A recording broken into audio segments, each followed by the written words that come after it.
tenho algo a compartilhar, para que assim como mexeu com a minha vida, também eu creio que você também será tocado, impactado em nome do Senhor Jesus.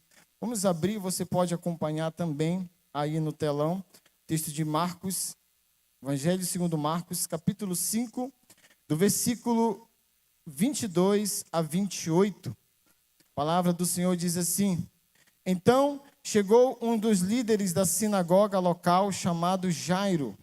Quando viu Jesus, prostrou-se aos seus pés e suplicou repetidas vezes: Minha filha está morrendo. Por favor, venha e ponha as mãos sobre ela. Cure-a para que ela viva. Jesus foi com ele e todo o povo seguiu, apertando-se ao seu redor. No meio da multidão estava uma mulher que havia 12 anos sofria de hemorragia. Tinha passado por muitas dificuldades nas mãos de vários médicos e, ao longo dos anos, gastou tudo que possuía, sem melhorar. Na verdade, havia piorado. Tendo ouvido falar de Jesus, aproximou-se por trás dele, no meio da multidão, e tocou o seu manto, pois pensava: se eu apenas tocar em seu manto, serei curada. Eita Deus! O tema da mensagem de hoje é arriscando-se pela fé. Quando entra nessa questão de se arriscar, quando o assunto é esse, muitos de nós não gostamos e sempre deixamos para mais tarde. Não vou me arriscar agora. E sempre protelamos, e sempre deixamos para lá, né? Protelamos. Quando paramos para analisar a história da mulher do fluxo de sangue, vemos uma pessoa que sofria 12 anos com aquela enfermidade. Já tinha gastado tudo o que tinha com a medicina da época, e com isso era uma mulher frustrada por tantas tentativas, que tinha tantas frustrações, por conta em busca de uma cura, de um alívio para a sua vida. Então, aquela enfermidade terrível, aquele mal terrível, tirou daquela mulher provavelmente família, provavelmente seu marido também a abandonou, se tinha. Filhos, a oportunidade, o desejo de ser mãe. E com base, queridos, nesse texto, nós podemos extrair alguns sentimentos. Nós podemos aqui observar alguns sentimentos que aquela mulher carregava consigo. Porque imagina só, 12 anos de sofrimento, 12 anos de dores. E o primeiro ponto aqui que eu quero apontar, que eu quero falar aqui, é que ela vivia o tempo da dor. Ela vivia o tempo da dor. Imagina, todos os dias sentindo fortes cólicas, dores no corpo. Imagina aquela mulher ali, sabe, sofrendo dia após dia com dores. E não apenas a dor física, ela sentia dor na alma. Ela sentia dor no seu íntimo todos os dias. Sentindo o desespero. E com essa dor vinham também as frustrações. Porque imagina só, aquela mulher olhava para si, e olhava para trás, e imaginava e pensava: o que aconteceu comigo? Eu tinha tudo, eu tinha bens, tinha casa, e tudo se foi, e nada foi resolvido. Tudo aquilo que eu tinha agora se foi, e só ficou a dor, e só ficou a enfermidade. O outro ponto aqui, que eu posso falar sobre aquilo que aquela mulher carregava consigo, ela vivia solidão. E essa solidão era por força da lei. A lei mosaica a obrigava a viver na solidão. Depois eu vou me aprofundar mais nisso, mas aquela mulher, ela vivia essa solidão, ela vivia frustrações, ela vivia solidão, ela não podia se envolver, chegar com pessoas. O outro ponto, aquela mulher, ela vivia angústia de estar vivendo sem saber quando aquela situação ia mudar. Imagina só, você acordar.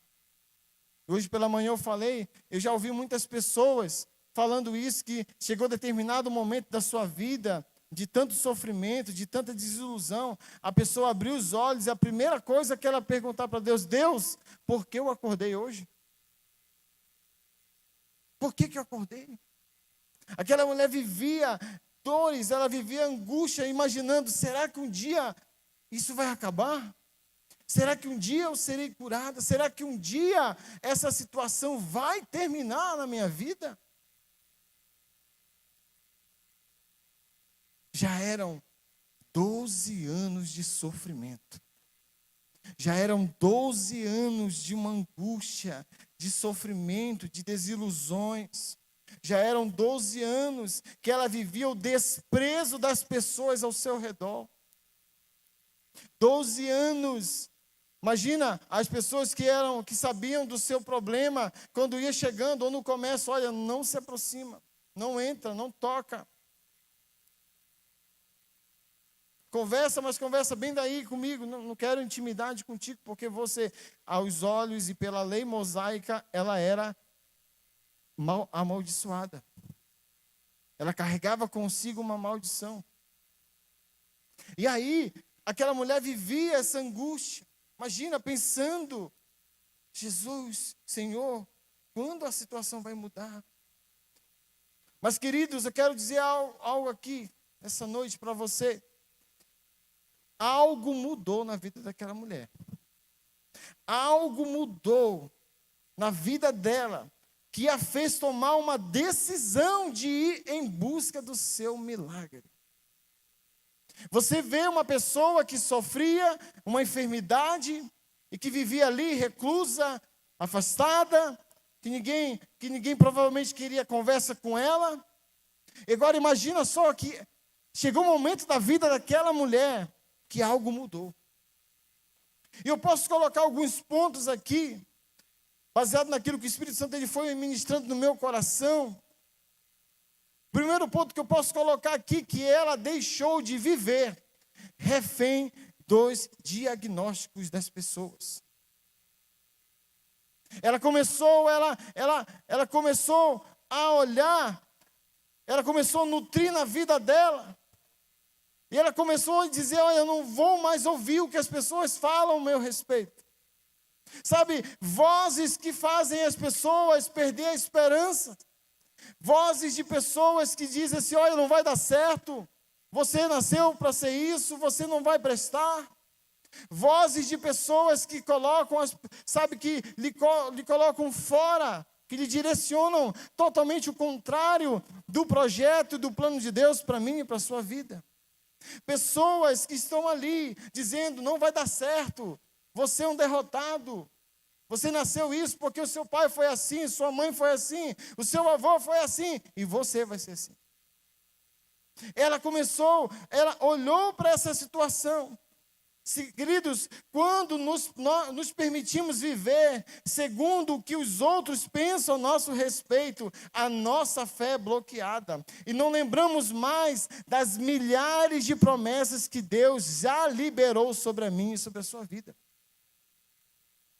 E aí vivemos bloqueados, vivemos ali de dentro, é como se nós andássemos enjaulados, presos, e não avançamos. Então, a fé é isso. 2 Coríntios 5,17 diz assim: e assim, se alguém está em Cristo, é nova criatura. As coisas antigas já passaram, e eis que tudo se fez novo. E eis, nessa versão diz: e eis que se fizeram novas. Sabe o que eu quero dizer para você? que não importa o que as pessoas falam ao seu respeito do seu passado. O que importa é que Deus vê você. É como Deus vê você. Sabe, queridos, a palavra do Senhor é bem clara que diz que as coisas velhas já se passaram. Se fez novas na sua vida a promessa do Senhor. Se fez nova na sua vida uma viva esperança nele, que é o autor e consumador da nossa fé.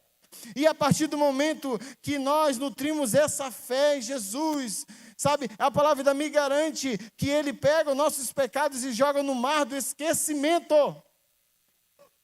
Você é uma nova criatura em Deus. E você passa a ter um novo tempo. E você passa a enxergar agora. Agora Deus muda a sua perspectiva. Porque antes você só enxergava até a esquina. Agora Deus lhe deu olhos de águia. E você pode ver além daquilo que as pessoas comuns podem ver. Essa é a perspectiva de Deus. E essa mulher, ela deixou de ouvir essas vozes. Outro ponto, decida se levantar. Igreja do Senhor Jesus, decida se levantar.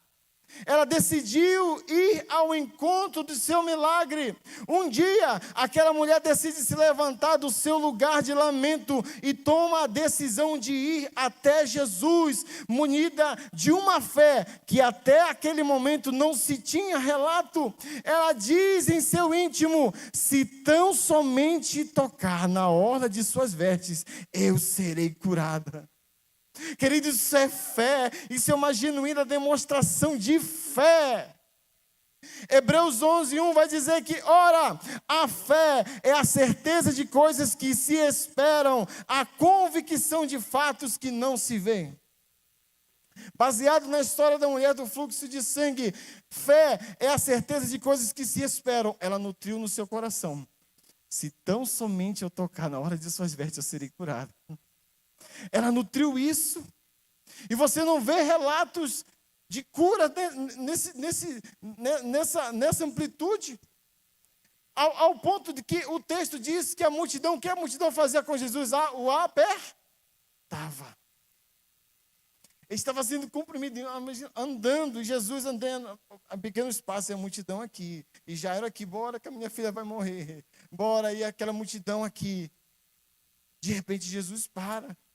Então, a fé é a certeza. E aí, ela olhava, ela nutriu no coração: se eu tão somente tocar, eu serei curada. E ela olhava para a sua situação naquele momento ali, o momento em que ela estava ali, doente. E ela olhava e dizia: se eu tão somente tocar, eu serei curada.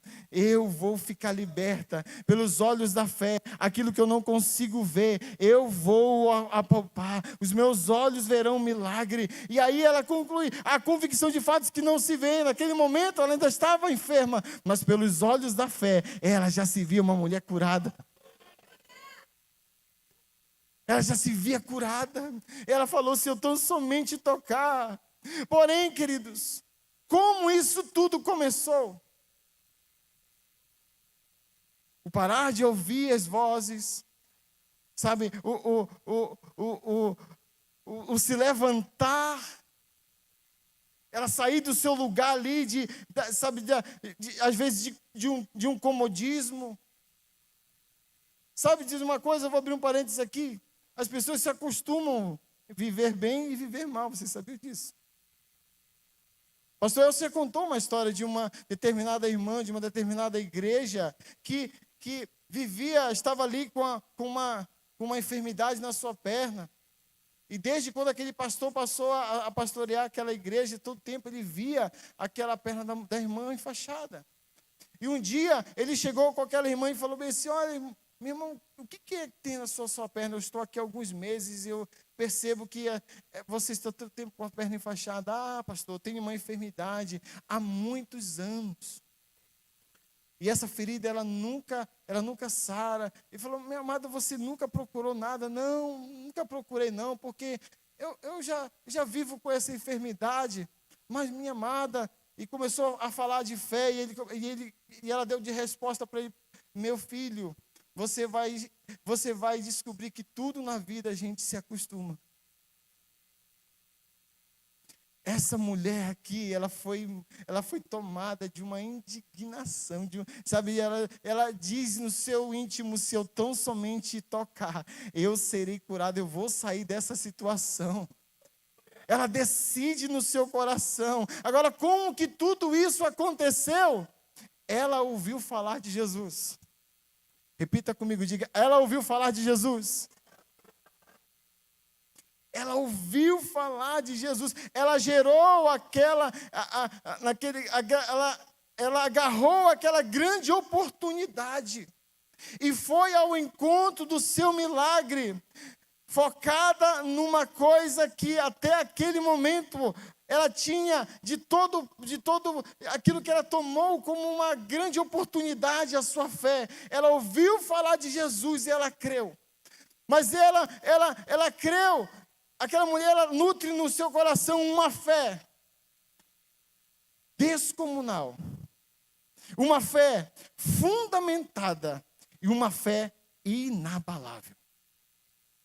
Uma fé descomunal, porque ela ouviu falar de Jesus.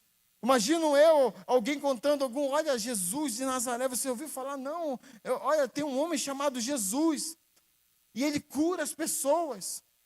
E olha, ele fez um milagre tão poderoso, e ele ressuscitou os mortos estão ressuscitando, os demônios estão sendo expelidos, estão indo embora das vidas das pessoas. E ela ouve esse Jesus, e ela diz, achei a solução para a minha cura.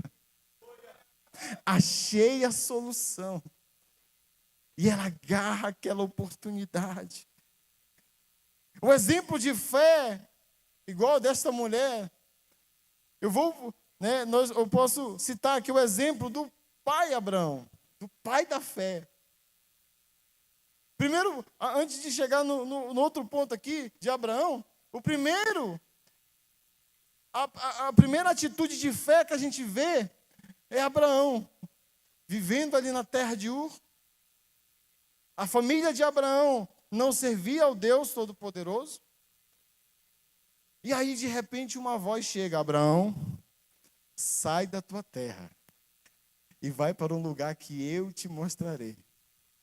A palavra do Senhor diz que Abraão, nem retruque, já estou arrumando as minhas malas, estou indo. Abraão era riquíssimo. Abraão sai da sua terra e vai morar em tendas no deserto. Abraão não sabia o local, porque imagina só, Abraão não tinha GPS nesse tempo.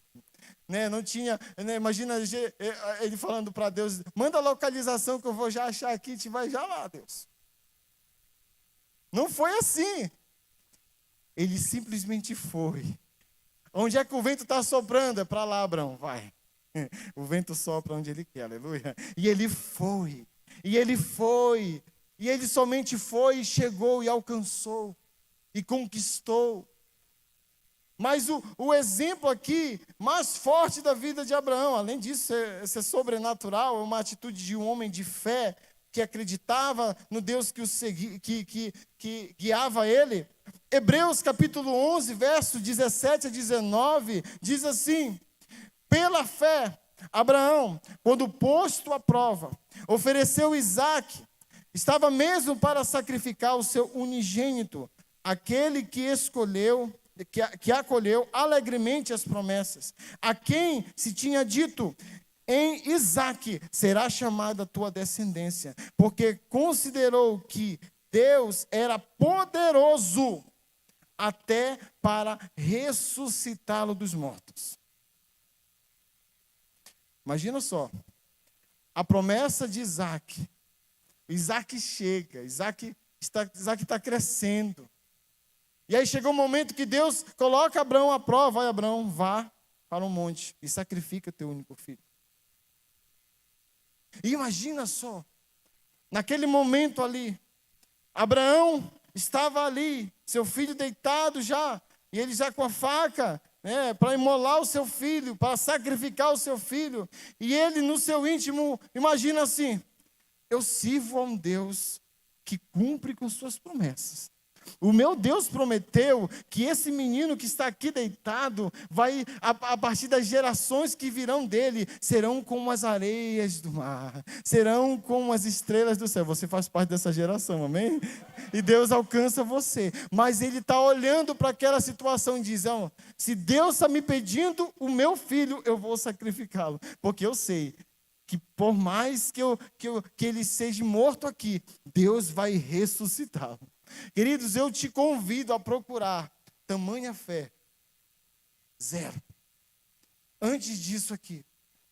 Não há episódios na Bíblia que relatam, e fulano sacrificou o seu filho e Deus ressuscitou. Não havia relato, na verdade, de nada de ressurreição até esse momento aqui. Ele vislumbrou algo que Deus poderia fazer. Isso é fé, isso é olhar com os olhos da fé. E claro que ali há um momento que, de fato, a palavra de Deus diz que dentre os mortos, de onde também, figuradamente, o recobrou. Ou seja, ele estava ali, figuradamente, claro, Isaac estava ali, né, naquele momento ali de ser sacrificado. Ali simboliza também uma visão messiânica, ali é uma visão de Cristo, o sacrifício que ele iria fazer por mim, por você. Mas ele nutre na fé, ele nutre um coração, dizendo, olha, Deus pode ressuscitar dos mortos.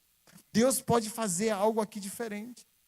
Então, e o que é fé, queridos?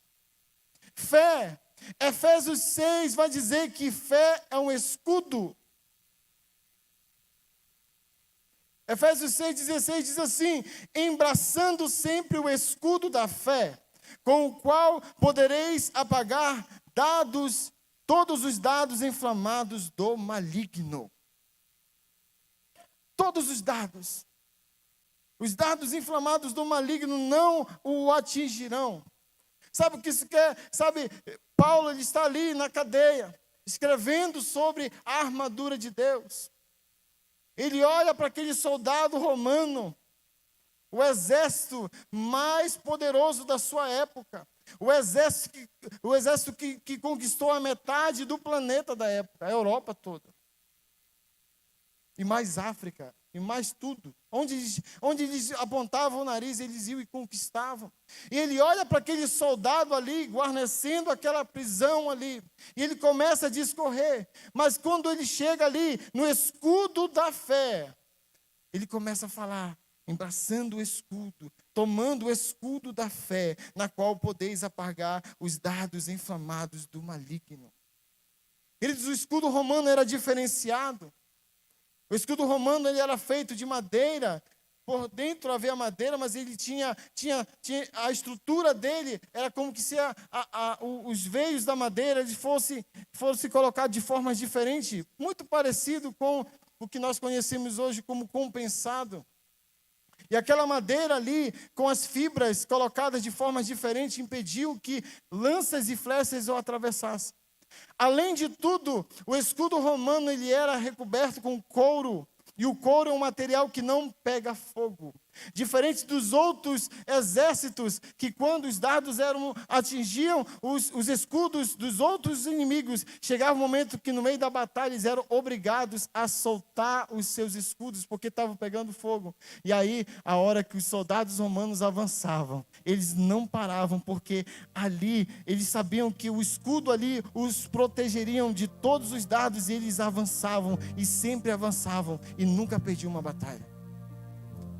Agora eu vou trazer para o mundo espiritual o que significa, sabe, o que são os dardos do inimigo, os dardos inflamados, são lembranças do passado, palavras proferidas contra você, são atitudes, bloqueio de pessoas contra a sua vida. Quando andamos com a nossa fé como escudo, nos tornamos inabaláveis no meio de todas as adversidades. Você vai prevalecer. Você sabe por quê? À sua frente, deixa eu contar uma coisa para você. As mães espartanas criavam seus filhos diferente. Eles criavam seus filhos para a guerra. Não eram nem os pais estavam lá conquistando os países, e as mães criavam seus filhos. E aí, Só que chegava, o interessante é que cada escudo romano tinha o nome da sua legião. Escudo do fulano de tal. Esse escudo era passado de pai para filho. Quando o escudo voltava, era dia de lamento, porque o seu pai não voltou. O escudo chegava na mão do primogênito. E quando chegava o dia que aquele rapaz ele foi doutrinado para a guerra, ele foi doutrinado para ser um conquistador. A mãe chegava e fazia uma cerimônia diante do filho e dizia aqui: eis aqui o escudo do meu marido, e eu passo para ti. Volta com ele ou volta nele. Sabe o que significa? O escudo também servia de maca. Ou ele voltava embraçando, ou ele voltava com ele pendurado morto. Mas o escudo tinha que voltar para a próxima geração.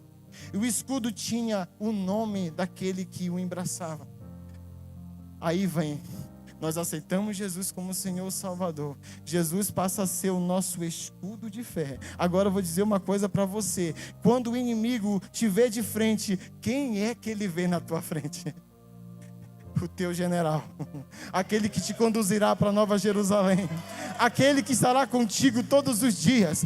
Ei, não é mais o pastor Antônio Júnior, mas é Jesus que vai à frente, aleluia.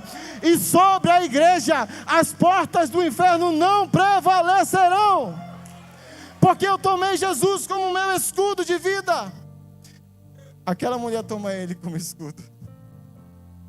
Aquela mulher toma Jesus. E o interessante é que o texto fala que quando Jesus decide ir à casa de Jairo, é relatado que a multidão que seguia Jesus o apertava. O toque de fé daquela mulher proporcionou algo sobrenatural. Todos estavam apertando Jesus, mas nada acontecia. Mas um toque de fé, um toque descomunal, fundamentado e inabalável. Eu lembro agora da história do cego Bartimeu. Jesus, filho de Davi, tem misericórdia de mim. A palavra de Deus diz que ele começou a gritar, gritava, e quanto mais as pessoas diziam assim: olha, o mestre não quer, não perturba o mestre. Ele gritava mais alto: Jesus, filho de Davi. E a palavra de Deus diz que aquilo chama a atenção de Jesus. Ele chama a atenção de Jesus para si. Marcos 5, 29 a 31 diz: e logo se lhe estancou a hemorragia, aleluia, e sentiu no corpo estar curada do seu flagelo. Jesus, reconhecendo imediatamente que dele saíra poder, virando-se no meio da multidão, perguntou: quem me tocou nas vestes? Responderam-lhes os seus discípulos: vês que a multidão te aperta e dizes: quem me tocou? Então a mulher, atemorizada e tremendo, côncia do que nela se operara, veio, prostrou-se diante dele e declarou-lhe toda a verdade. Ele lhe disse: filha, a tua fé te salvou, vai-te em paz, fica livre do teu mal. Aqui há algo muito importante que eu quero discorrer com você.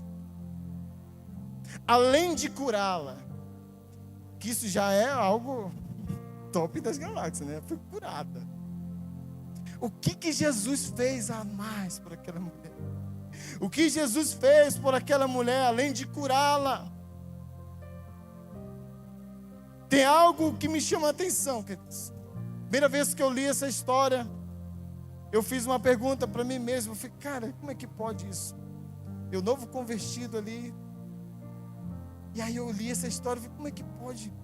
Eu já falei para você, né, que a Bíblia que eu ganhei, meu primeiro discipulador, ela era quase aramaico, era. Letras assim, eu tinha que estar pesquisando. Que palavra é essa, meu Deus do céu, eu não sei. muito difícil, era algo, era demais para um novo convertido, mas foi aquela Bíblia ali que comecei. E quando eu cheguei quando eu cheguei nessa história, eu não entendi, porque eu me coloquei, eu fiquei, meu Deus, eu estou doente há 12 anos, e quando eu sou curado, eu fico com medo, eu fico atemorizado no que, imagina essa situação. Querido, deixa eu dizer uma coisa para vocês, quando a mulher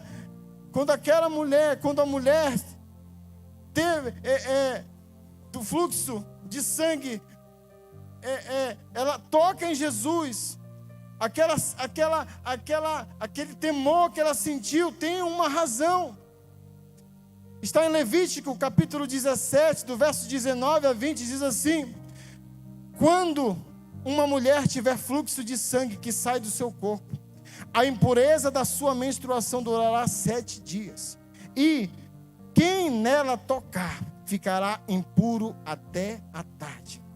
Tudo sobre o que nela se deitar, ela se deitar durante a sua menstruação, ficará impura. E tudo sobre o que ela se sentar, ficará impura.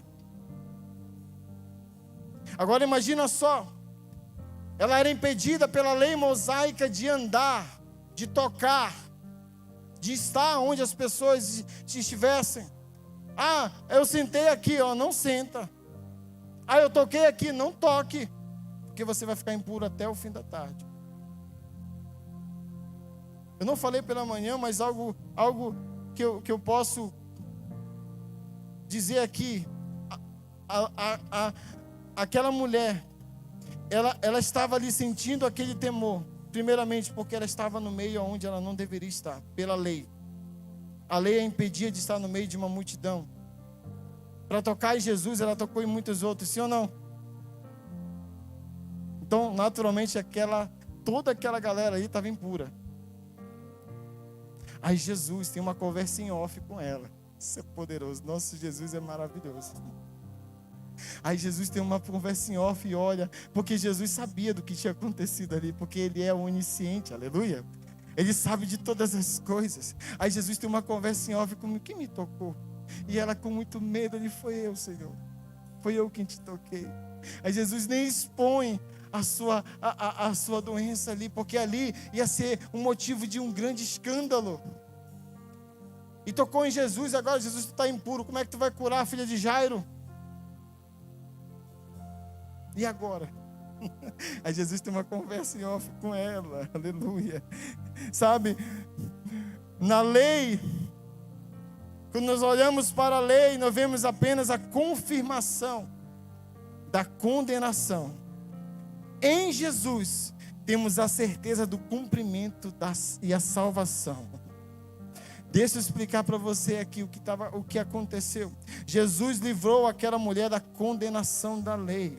Jesus livrou, e o que a palavra do Senhor diz, Romanos 8, 3-4 diz assim: porque aquilo que a lei fora incapaz de fazer, por estar enfraquecida pela carne, Deus o fez, enviando o seu próprio Filho, à semelhança do homem pecador, como oferta pelo pecado, e assim condenou o pecado na carne, a fim de que as justas exigências da lei fossem plenamente satisfeitas em nós, que não vivamos segundo a carne, mas segundo o Espírito.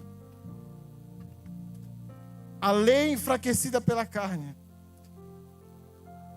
Eu pego a lei e coloco a lei diante do pastor Antônio Júnior. Eu olho para a lei, eu só vejo condenação. Probabilidade 0 de cumprir toda a lei. Mas por que teve a lei? Porque tinha que ter. Era necessário ter a lei. Queridos, Jesus não veio abolir. Queridos, os 10 mandamentos valem até hoje. Você sabia disso? Você sabia que toda a lei vale?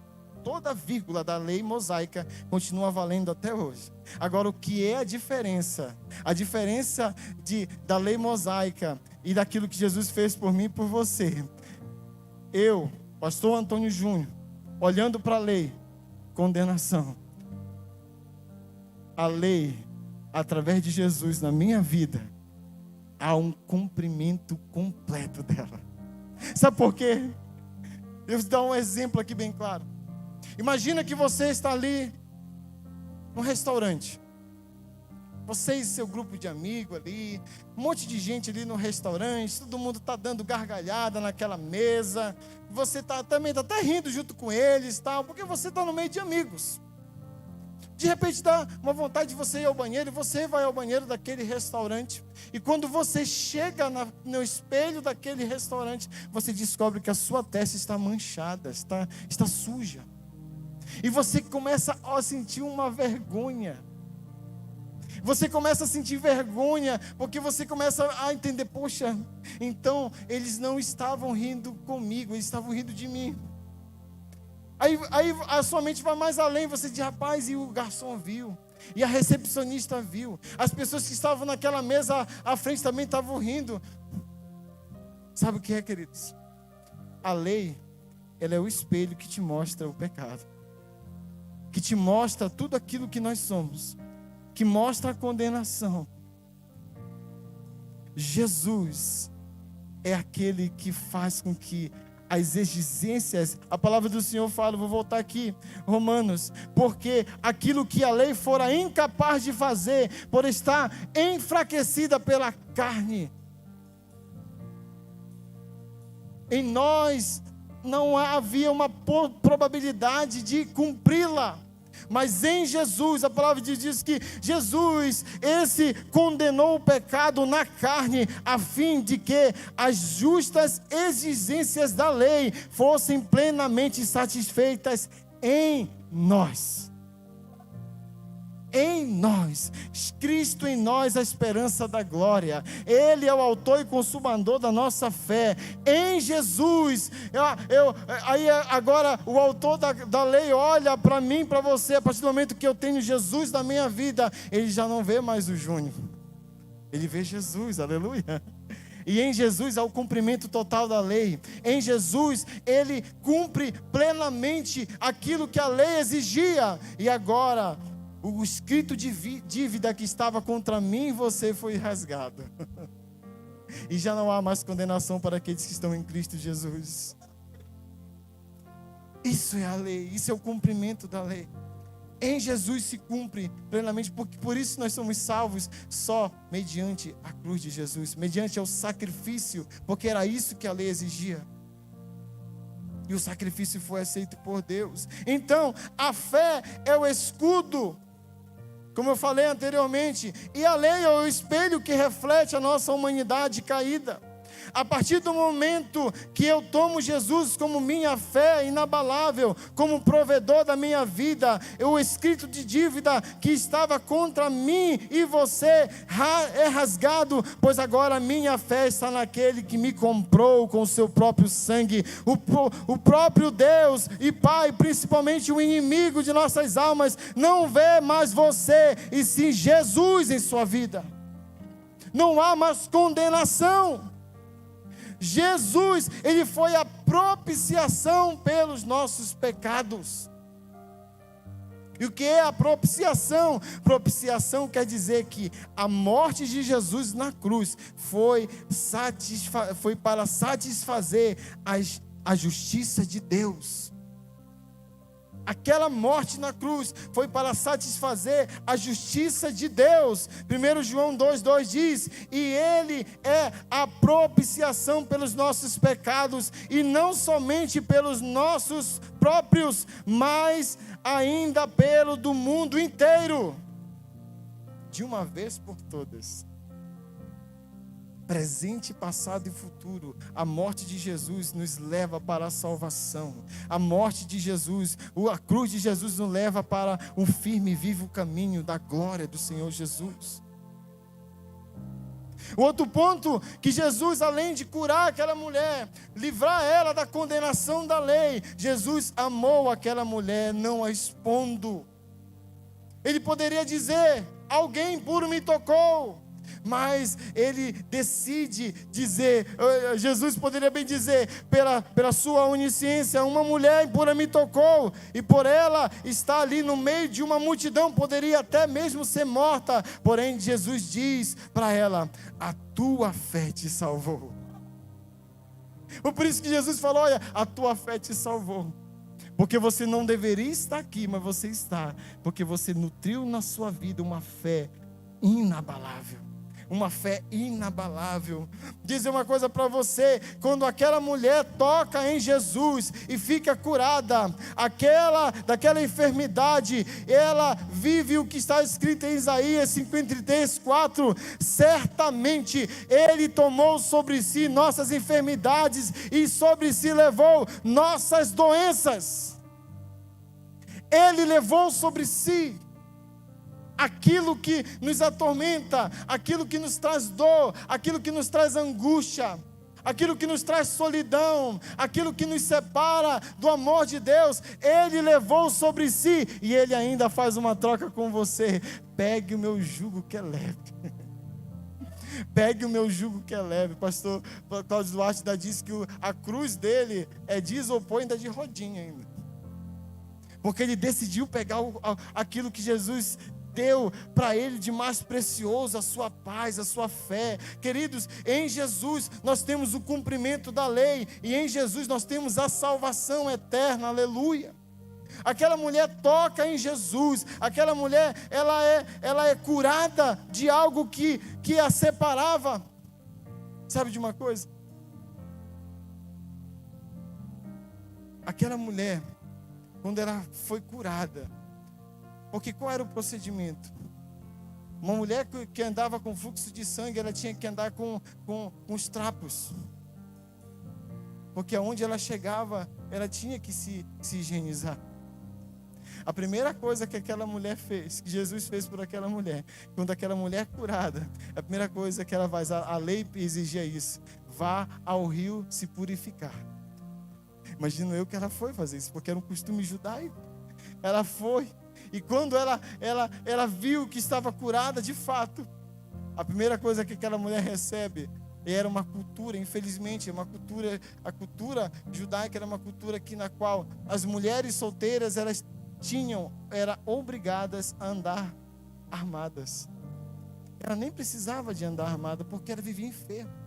E aquela mulher recobrada, sabe, ela é recobrada, ela diz, agora eu sou uma mulher apta para me casar, para receber uma família, agora eu decido me guardar.